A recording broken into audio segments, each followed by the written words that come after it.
Hello, everyone. I want to thank you for joining us for today's edition of Arkansas Live. We have a special guest, Sondra Baras from Israel, and we have a special program. So I want to encourage you to stay tuned. Call some friends and neighbors. I think you're going to learn some things today. I want you to know what CFOIC is doing in Israel and how you can be a part of it. Stay tuned. Arkansas Live starts right now.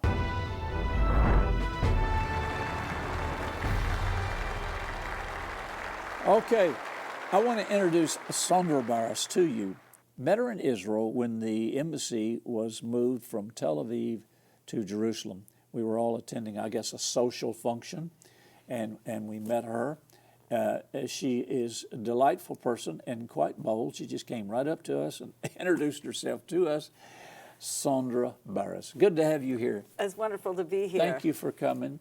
I know you're on a whirlwind tour. You come to the States how often? I've been coming about 3-4 times a year. 3 or 4 times a year. And you live in Samaria? That's right. You know, you need to go back and read your Bible, folks, and find out about where all these places are. Now, you were born in the U.S. Your husband was born in the U.S., but you all moved to Israel.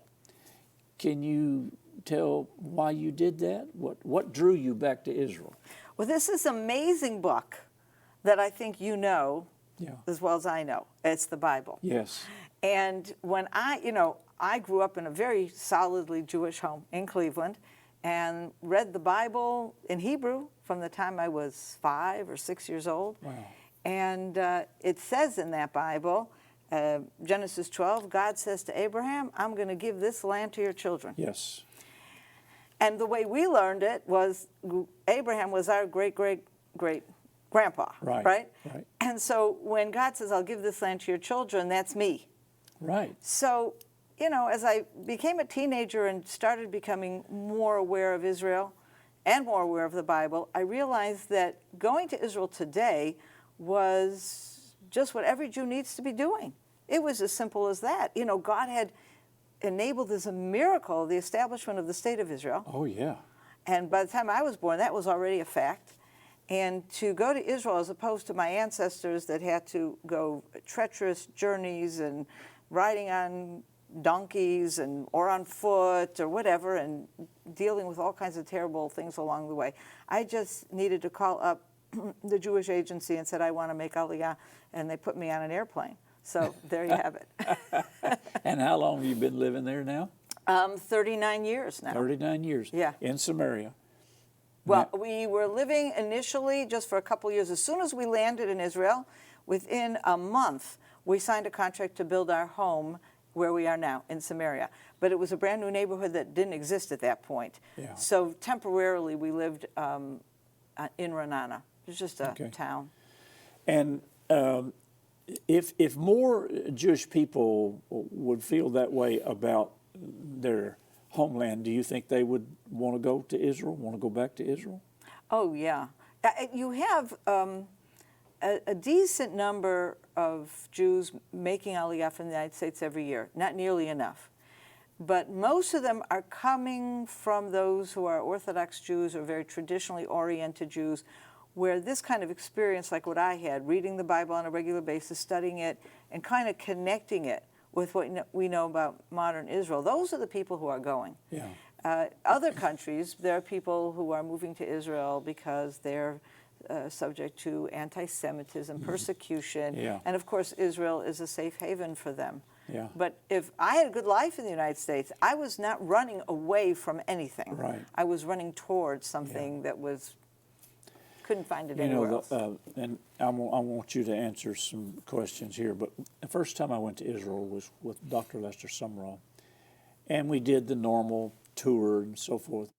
But when I went to the Western Wall, and I was down there with everybody else, and they had just let the rabbinical students march down there, and I was so impressed with that.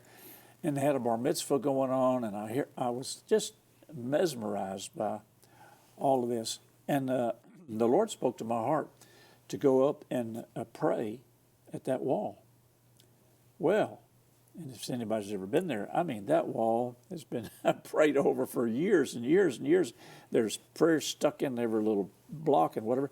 And he said, put your hand on that wall.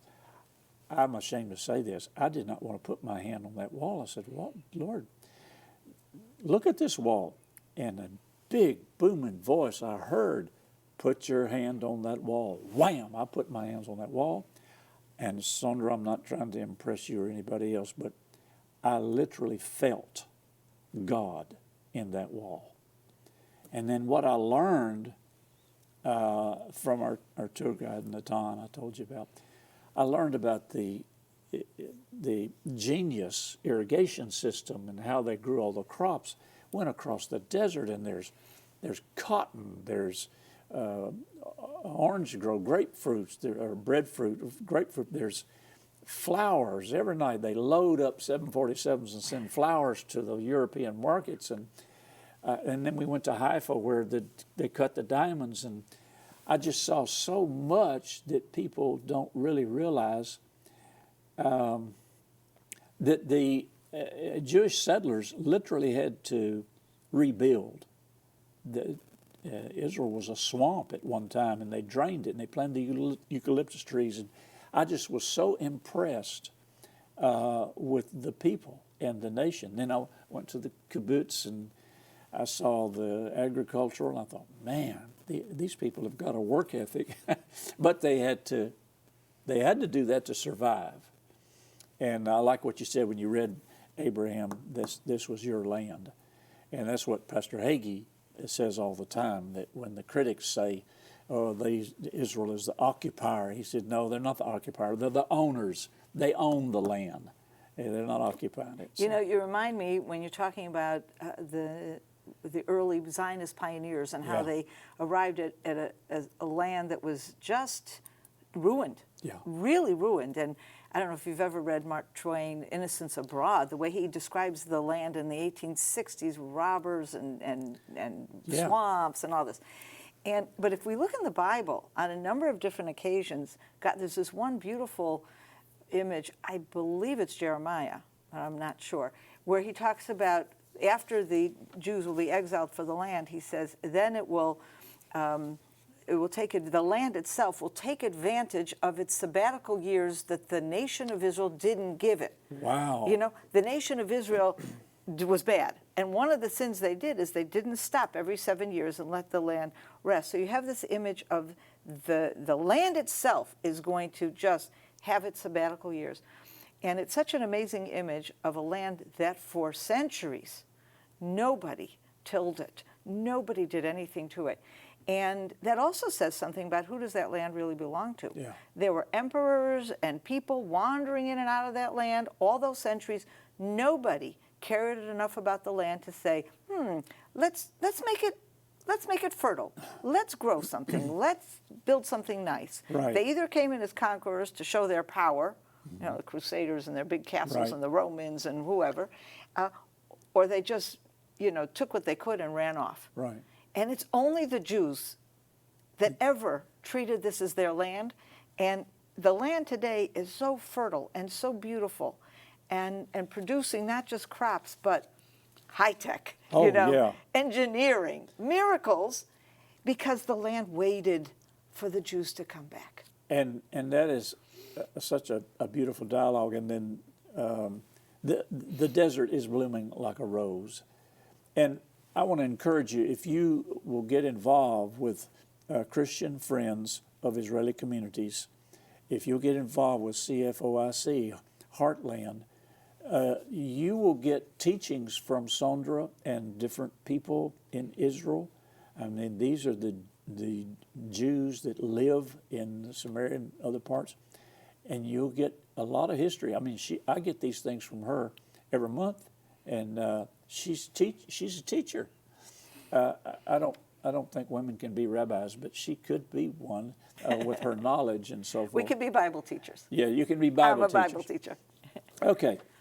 What is it like to live in Judea and Samaria, especially now with all we see of the terrorism and the bombings and the rockets and so forth? Well, it's never been easy. I have to say, there was something that pulled me. It wasn't enough for me to move to Israel. I wanted to move to where the people and the land needed me most. And there's no question, from our return to Judea and Samaria after the 67 war, this has become the most controversial part of Israel. And you have all these people, including here in the United States, the government is saying, what are they doing there? They're occupiers, they need to leave.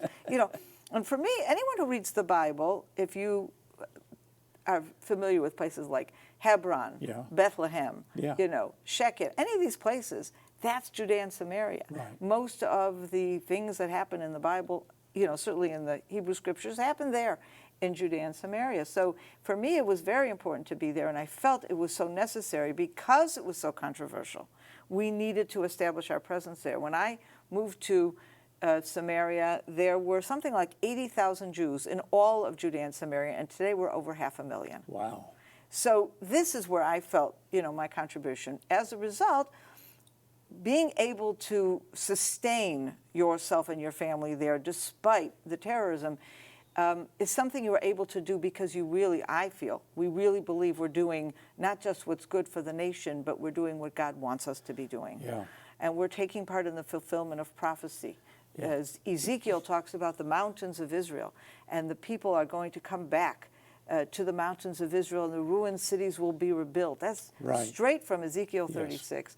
I feel that that's what we're doing. And when God talks about rebuilding cities, God doesn't bring down houses from the heavens.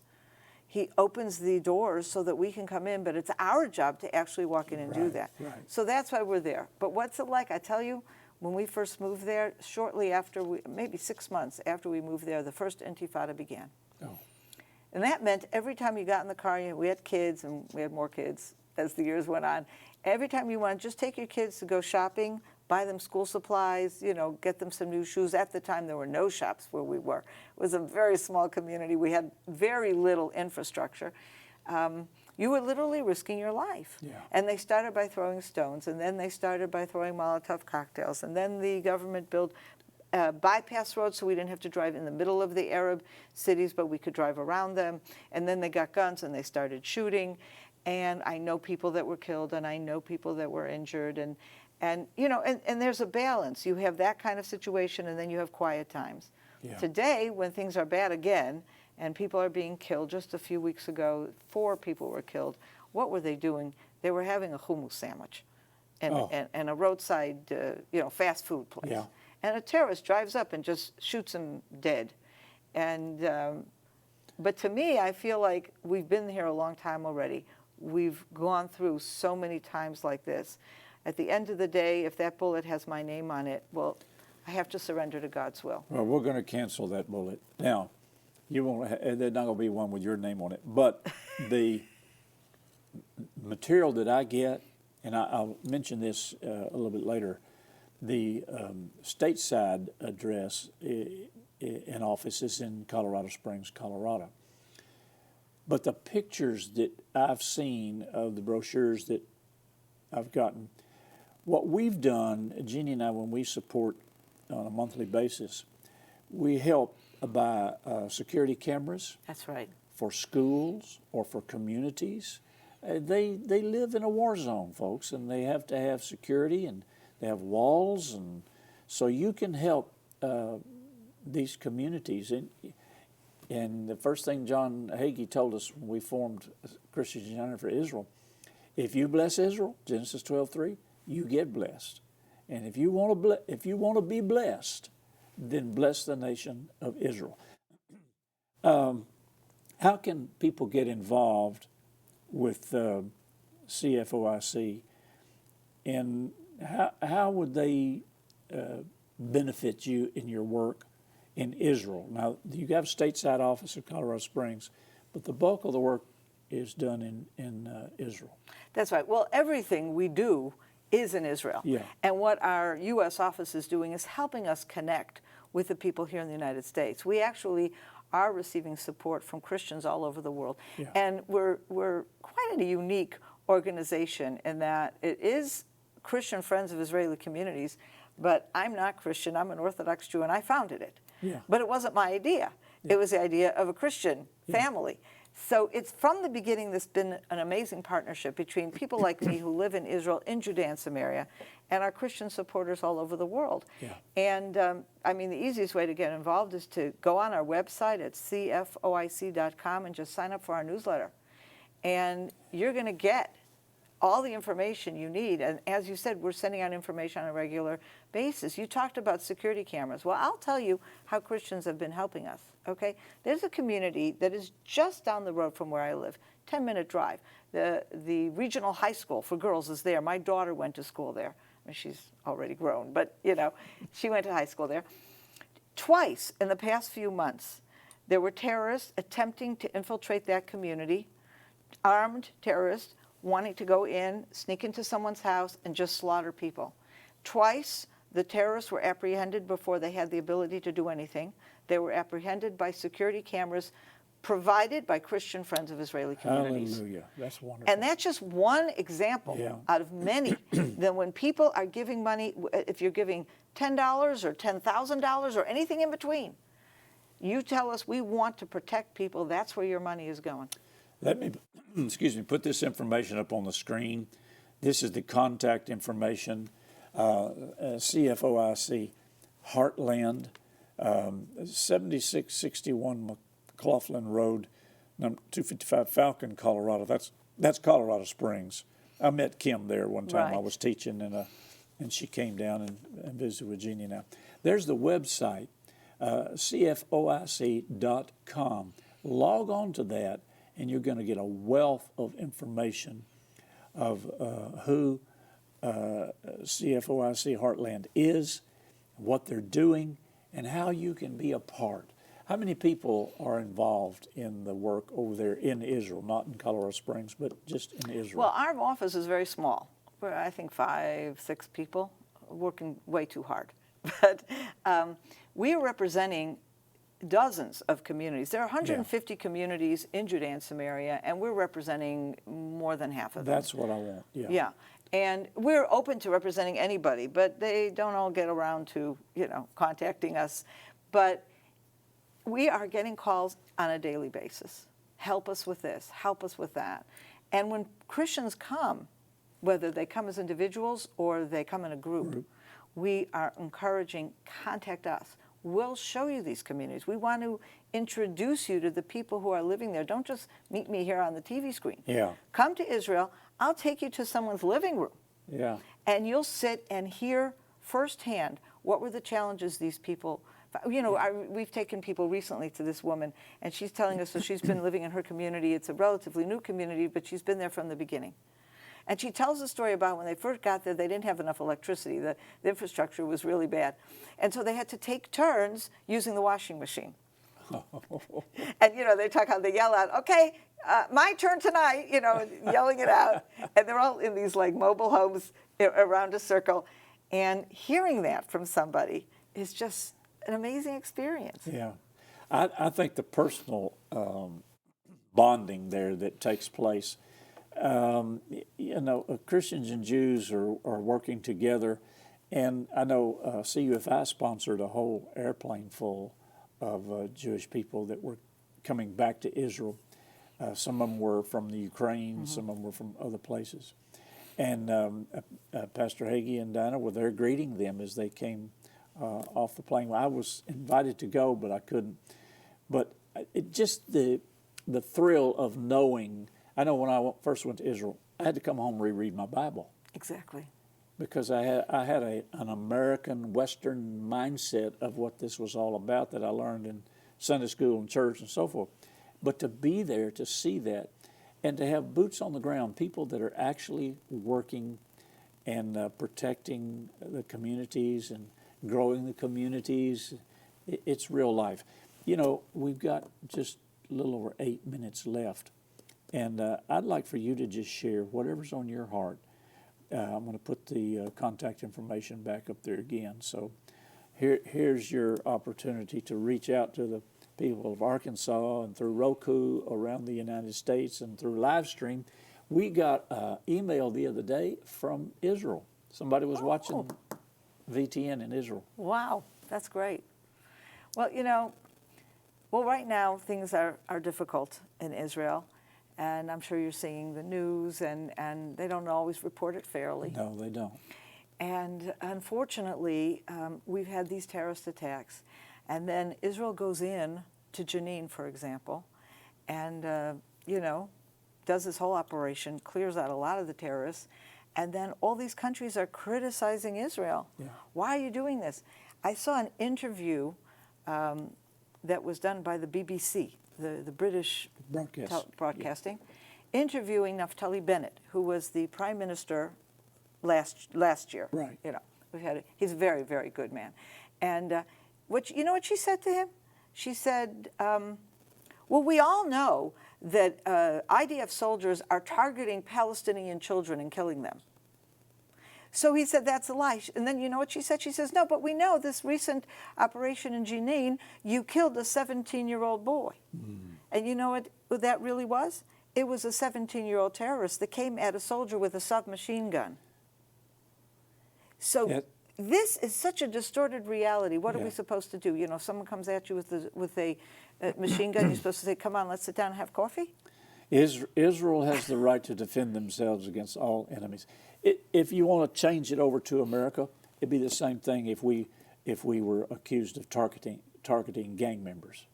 Yes. But the gang members are the ones that are killing the people. Right, right. And so why would you chastise or criticize Israel for protecting themselves from terrorist activities? I've been there. I've seen the evidence of it. In fact, it's so funny. The dedication of the embassy, after it was over that afternoon, we went back to our hotel. And my wife and I were sitting in our hotel room, and it was just getting dark. And all of a sudden, I heard boom, boom, boom, boom, boom. And I thought, oh, no. Surely terrorists are not downtown Jerusalem, acting up. So I pulled the curtains back, and it was fireworks. Israelis were celebrating and shooting fireworks downtown Jerusalem. Oh, wow. But you never know whether it's going to be a firework or a bomb or a gun. No, you have to be on guard at all times. And, but I think what lies at the foundation of all of the trouble we're having, whether it's coming from the Arabs who are literally trying to kill us, or if it's coming from governments around the world that don't understand what's going on, or they understand and they're against us, right. Is this idea that Israel belongs to the Jewish people. And that is why our Christian friends are so important. Yeah. And this is one of the reasons, well, the main reasons that I actually founded this organization. I had been involved for many years speaking to media and speaking to all kinds of people who came through Israel and tried to say, the land belongs to us, and therefore we have a right to be in Judea and Samaria. Now, we're not taking someone's private land. Right. We're settling in places that are empty, right. Barren hilltops, etc. But the land belongs to the Jewish people. God said so. Yeah. And I would and I would be speaking to these people, and they would look at me like dazed and say, what are you talking about? And then I started to talk to some Christians. And when I said, the land belongs to us because God said so, I got amens and hallelujahs. Yeah. And I'm like, oh, maybe I need to be talking to these people more often. But it's not, you know what, it's not just who I talk to. Yes, it's my comfort zone. It's much easier for me to talk to someone like you, Pastor Happy, than to talk to, some, hostile journalists from some media. But it's much more than that, because there are Christians all over the world. And Christians have, I believe, not just the ability, but the responsibility. Yes. To open their mouths and to stand up and say, we believe in God, we believe in the Bible, and therefore the land of Israel belongs to the Jewish people. Right. And we're trying to work and build those bridges with Christians all over the world. Right. But every single Christian, you don't have to be a prime minister or a president or a governor or a senator. Every individual person can help. Yes, and that's one thing I want to get across to you. Put the contact information back up there. If you want to be a part, and you may not know as much about CFOIC Heartland as you want to, so get on the website and you'll find out everything that's going on. There it is right there, CFOIC.com. That's CFOIC Heartland. And of course, this is the U.S. Address 7661 McLaughlin Road, number 255, Falcon, Colorado, which is Colorado Springs. And there's the phone number if you want to call. And I would encourage you to do this. You'll never know how much you will be blessed until you start blessing the nation of Israel. Because Genesis 12:3, if you bless Israel, you get blessed. You know, I want to end with this. And sometimes this is offensive, and I don't mean it to be that way, but you want to go all the way back to the roots, to the beginning. In the Bible, and what we're seeing today in the wars and so forth in Israel and the Middle East, is the schism that started way back with Isaac and Ishmael. Isaac was the chosen, Ishmael was not. And that's the war. I've explained this to people. That's the war that's been going on for 6,000 years. Is the descendants of Ishmael, the descendants of Isaac. And it'll continue, I guess, until Messiah comes and straightens it all out. But you want to be on the side of Isaac. You want to be on the side of the promised child and the promised covenant. Just about a minute. Anything you want to say before we close? I want to continue with what you were talking about. At the end of Abraham's life, Isaac and Ishmael come together to bury their father. And Scripture mentions Isaac first. Jewish tradition says that at that point in time, Ishmael recognized that Isaac was the chosen one. I did not know that. But he didn't get passed on to the children. Right. And so our prayer is that they will understand that and recognize that. That's a great ending, Sondra. I appreciate that very much. Well, this is the kind of teaching you'll get from her if you sign up and be a partner with CFOIC. So, thank you for joining us for this edition of Arkansas Live. And remember, Jesus is Lord of Arkansas and wherever you're watching, too. Send your questions, comments, and testimonies to Happy Caldwell at Post Office Box 26207, Little Rock, Arkansas 72221, or email happycaldwell@vtntv.com. Remember to follow VTN on Facebook at VTN Your Arkansas Christian Connection, and follow Happy Caldwell on Twitter at Happy_Caldwell. VTN is on Roku. Search VTN in the channel store and add us to your lineup. Today's episode is available to watch on demand at VTNTV.com and click Watch. You can also watch VTN via live stream at VTNTV.com.